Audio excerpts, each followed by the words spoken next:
ही तुझी border line आहे. ह्याच्या पुढे तुला जायचं नाहीये. मी कला क्षेत्रात येण्यासाठी शाळा हे अजून एक कारण आहे. छान दिसणं, सुंदर दिसणं, चांगले कपडे घालणं आणि फिगरमध्येच असणं आणि गोरच असणं, ह्या ज्या व्याख्या आहेत त्या माझ्या मते आपण काढल्या पाहिजे. मी एका वेगळ्या क्षेत्रात उतरते आत्ता. 26 जानेवारीला मी ती द ड्रेप स्टोरी नावाचा आमचा एक हँडक्राफ्ट पॅचवर्क साडीजचा ब्रँड आम्ही लॉन्च करतो.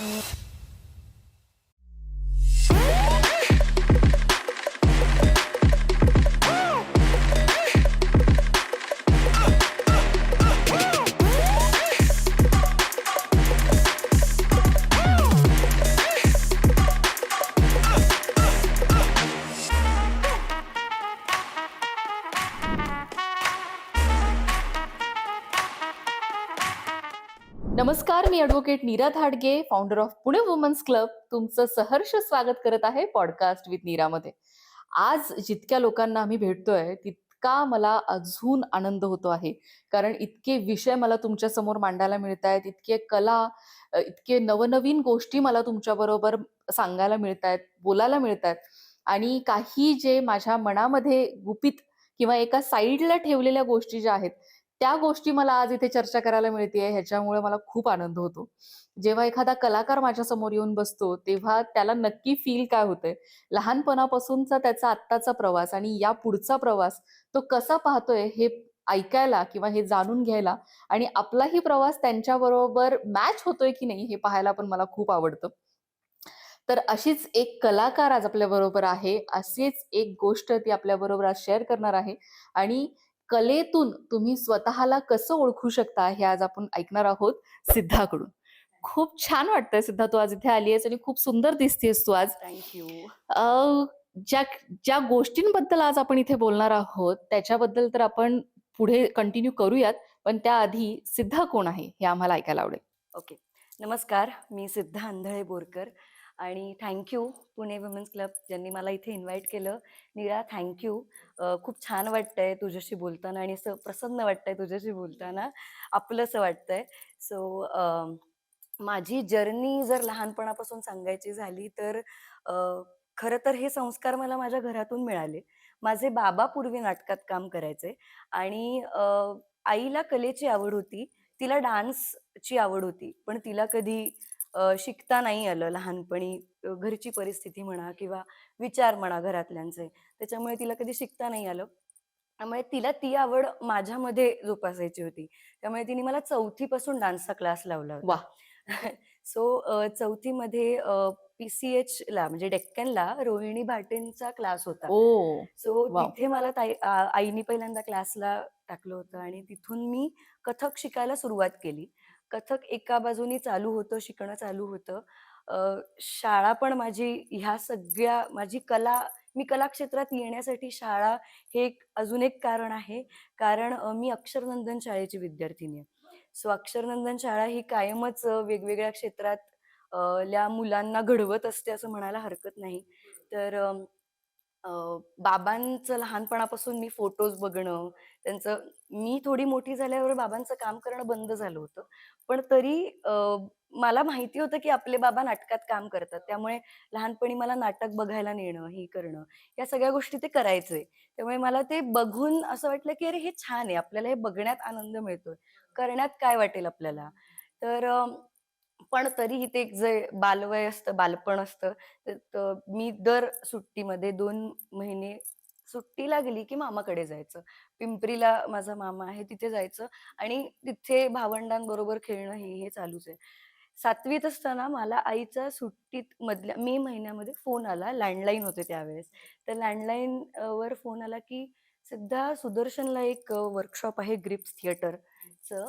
तर त्याच्यात मी तुझं नाव टाकलेलं आहे आणि तुला जायचं आहे."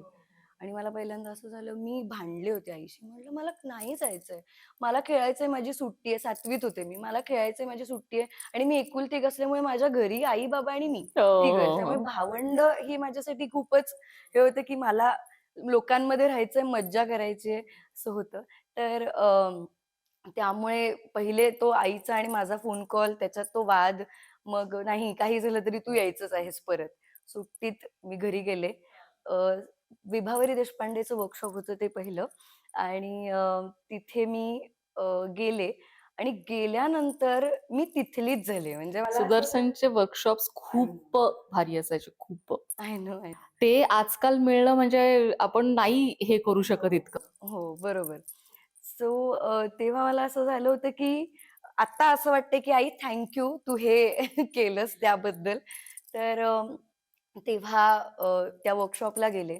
वर्कशॉपमध्ये खूप नवीन मित्र-मैत्रिणी मिळाले आणि मैत्री झाली. ते नाटक शिकायला मिळालं. तिथले जे थिएटर गेम्स असतात त्याच्या थ्रू आपण काय उलगडतोय हे मला कळत गेलं.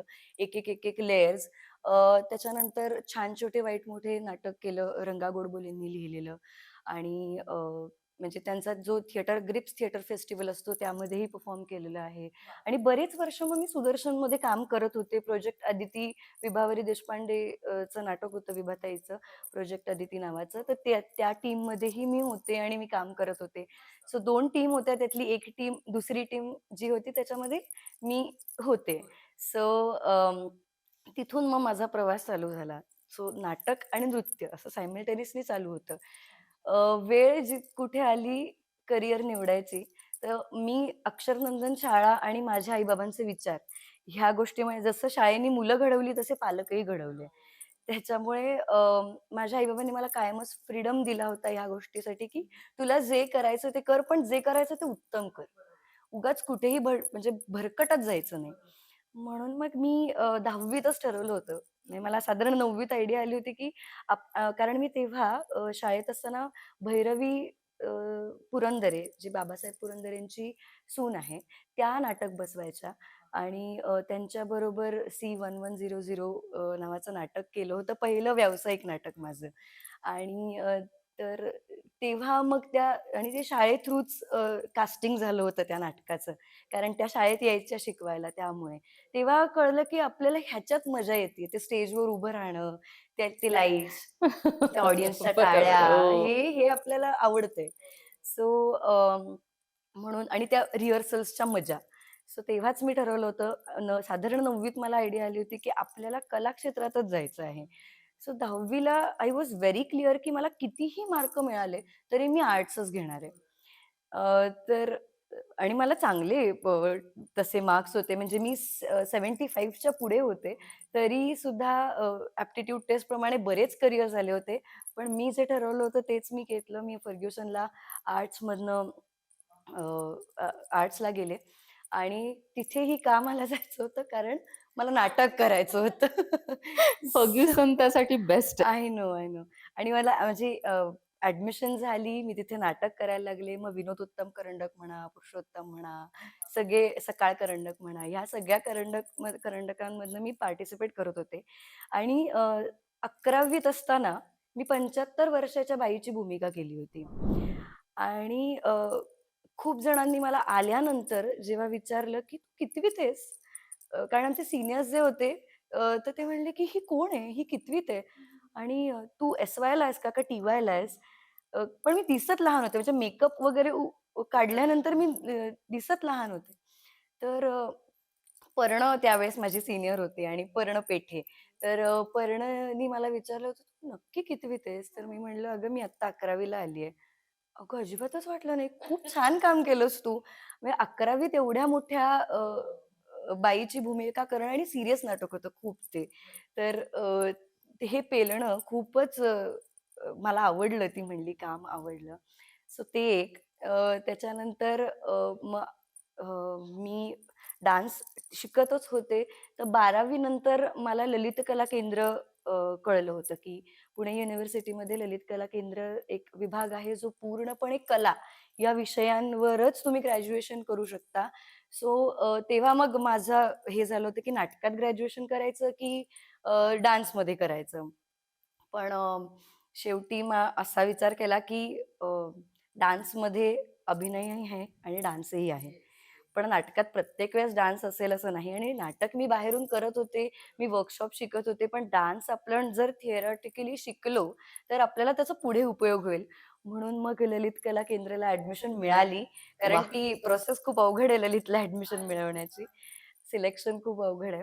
सो ती झाली. ग्रॅज्युएशन झालं कथकमधून आणि ग्रॅज्युएशन झाल्यानंतर लगेचच मी मुंबईला शिफ्ट झाले. बनमस्का सीरियल मिळाली. त्याच्यानंतर झी युवाची जी होती ती.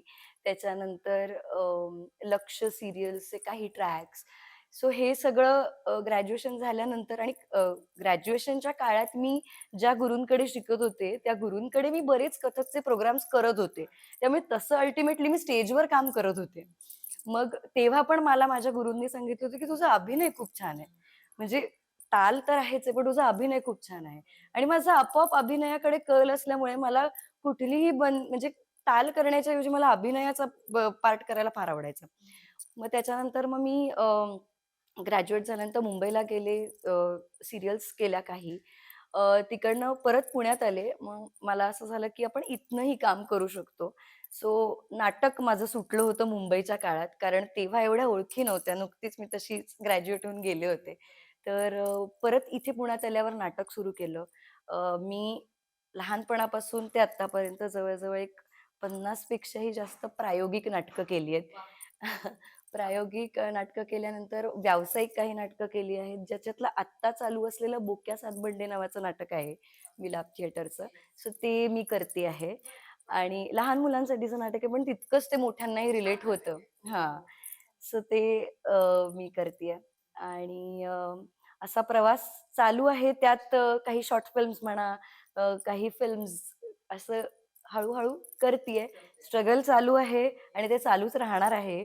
त्याच्यामुळे हो, कलाकाराला थांबून चालत नाही. चालत नाही. येस. आपण एक थोड्या वेळापूर्वी आपलं एक थोडं संभाषण झालं, की नवीन गोष्टी करत राहणं किंवा एखादा चांगला रोल मिळाल्यानंतर परत जो स्ट्रगल असतो, नवीन रोल मिळवण्याचा, तो खूपच हे असतो.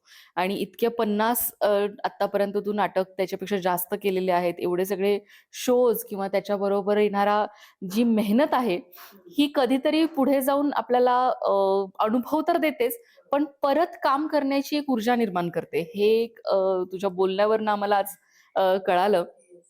तुझे काही फ्युचर प्रोजेक्ट्स आम्हाला ऐकायला आवडतील. हां. अं, मी आत्ता अ, म्हणजे नाटक ह्या विषयावर नाही, पण मी एका वेगळ्या क्षेत्रात उतरतीये आत्ता. 26 जानेवारीला मी ती द ड्रेप स्टोरी नावाचा आमचा एक हँडक्राफ्ट पॅचवर्क साडीजचा ब्रँड आम्ही लॉन्च करतो. मी आणि माझी एक मैत्रीण आहे दिव्या म्हणून. आम्ही दोघी जणी त्या डिझाइन करतो साडीज आणि त्या आम्ही सेल करणार आहोत आणि लॉन्च करणार आहोत. आणि ही आवडही मला नाटकामुळेच झाली कारण नाटकात वेगवेगळे रोल्स, वेगवेगळ्या साड्या, वेगवेगळ्या पद्धतीनं नेसल्या जाणाऱ्या साड्या, हे सगळं मला लहान वयातच जमलं होतं. त्याच्यामुळे त्या ह्याच्यात मी काम करते आणि काही 1-2 वेब सीरीज माझ्या मराठी येतायत. तर शूट झालेलं आहे, पण आता त्या येतील, प्रोसेसमध्ये आहे. आणि सध्या स्त्री म्हणलं की छान दिसणं, सुंदर दिसणं, चांगले कपडे घालणं आणि फिगरमध्येच असणं आणि गोरच असणं, ह्या ज्या व्याख्या आहेत, त्या माझ्या मते आपण काढल्या पाहिजेत आणि अ, मला असं वाटतं, की म्हणजे ह्या गोष्टीतनं मीही गेलीये. जेव्हा मी खूप बारीक होते आणि मी अचानक जेव्हा जाड झाले काही अ, आजारपणांमुळे, तर मला तेव्हा असं झालं, की ही मी नाही इंडस्ट्री देत आपल्याला ऑडिशन. एक्सेप्ट करेल का? हां. हा मोठा प्रश्न असतो. एक्झॅक्टली, की अरे आता मला आईचेच रोल्स मिळतील का? आता मला हेच होईल का? म्हणजे मी एवढी लहान आहे तरी पण मी आयांचे रोल करतीये आणि असं कसं वगैरे. पण नंतर मी विचार केला, की मी एवढी लहान असून आई म्हणून जातीये आणि जेव्हा मला लोक बाहेर भेटतात तेव्हा ते मला ओळखत नाहीयेत, की ही मी तीच आहे. म्हटल्यानंतर मी अभिनय चांगला करतीये म्हणून मला हे करतायत. सो तुमचं दिसणं महत्वाचं नाहीये, तर तुमचा अभिनय कसा आहे? तुमचं त्यात शिक्षण किती आहे? म्हणजे तुम्ही किती अभ्यासपूर्वक ते कॅरेक्टर करताय ह्याला महत्व आहे. सो स्त्री म्हणून मला हे सांगायला नक्की आवडेल, की तुम्ही ह्या सगळ्या वलयातनं बाहेर पडा आणि प्लीज तुम्ही स्वतःचा स्वभाव, स्वतः कसे आहात, माणूस म्हणून तुम्ही कसे आहात ह्याकडे बघा आणि एक स्त्री दुसऱ्या स्त्रीला सपोर्ट करते आणि करायला पाहिजे. जसं की माझी आई होती, आता माझ्या सासूबाई आहेत ज्या मला मदत करतात. जसं माझा नवरा आहे, जो मला खूप मदत करतो. ह्या सगळ्या म्हणजे कुठेही मला अडवत नाही काहीही करायला. सो जशी म्हणजे उद्या तुम्ही आई व्हाल किंवा तुम्ही आई असाल, तर कुठलीही भीती बाळगू नका. जर तुम्ही मुलीला स्ट्राँग बनवलत लहानपणापासून, की ही तुझी बॉर्डर लाईन आहे, ह्याच्या पुढे तुला जायचं नाहीये. आणि इथे तुला हा स्पर्श वेगळा कळला पाहिजे. कारण हे अनुभव मलाही आले जेव्हा मी ऑडिशन्सला जायचे तेव्हा. आणि रात्री आजही मी रात्री रिहर्सलवरनं 1:30 वाजता, 2 वाजता शूटवरनं उशिरा येते. पण मला भीती नाही वाटत. कारण एकतर आपली पुणे सिटी खूप सेफ आहे, मुंबई पण तसं सेफ आहे. पण तरीही तुम्ही कसे आहात याच्यावर फार अवलंबून असतं स्त्री म्हणून. नाही आणि आपण एक बाउंडरी स्वतःची सेट केली, लोकांना तिथपर्यंत येऊ द्यायची आणि हे जर आपण मुलांमध्ये टाकू शकलो, जसं आपल्या आई-वडिलांनी आपल्याला टाकलेलं आहे, तर ते खूप काम करतं असं मला वाटतं. त्यामुळे घाबरायची गरज नाहीये. फक्त ती गोष्ट शिकण्याची गरज आहे, की तुमची बाउंडरी कुठे आहे किंवा तुम्हाला स्वतःला कसं वाचवायचंय. हा जर प्रश्न त्यांनी सोडवू शकली, तर कोणतीही महिला बाहेर जायला घाबरली पाहिजे असं नाही आहे अजिबात. पुणे वुमन्स क्लब हा प्लॅटफॉर्म आम्ही महिलांसाठी खास रन करतो आणि त्याच्यामध्ये तुझ्यासारख्या इन्स्पायरिंग स्टोरीज आम्हाला घेऊन यायला खरंच खूप आवडतं. नाट्य आणि कला क्षेत्रामधली लोकांशी बोलताना जेव्हा आपलंसं वाटतं, तेवढं मला बाकी असं वाटत नाही, की मी कोणत्या क्षेत्रामध्ये बोलताना मला वाटतं आणि हा प्रवास जो तुझा आहे, तो खूप काही शिकवण्यासारखा आहे. म्हणजे पॅरेंट्सनी त्यांची विचारसरणी बदलून तुझ्या जे काही आत्तापर्यंत करतीयेस त्याला जे काही पाठिंबा दिलेला आहे आणि या क्षणाला येऊन म्हणजे एवढी मोठी कारकीर्द होऊन तू आता काहीतरी नवीन करण्याचा विचार करतीये, तर हे खरंच आपल्या सगळ्यांना शिकण्यासारखं आहे. आणि आज तू इथे आलीस सुद्धा खूप छान वाटलं. खूप गोष्टी आम्हाला तुझ्याकडून शिकायला मिळाल्या. अशीच तुझी उत्तरोत्तर कारकीर्द वाढत राहो आणि आमच्याबरोबर तू अशीच खुलत राहो असं आम्हाला वाटतं. Thank thank so you. Much आज इथे थँक यू. आल्याबद्दल. थँक यू सो मच मला येस. इथे बोलवल्याबद्दल.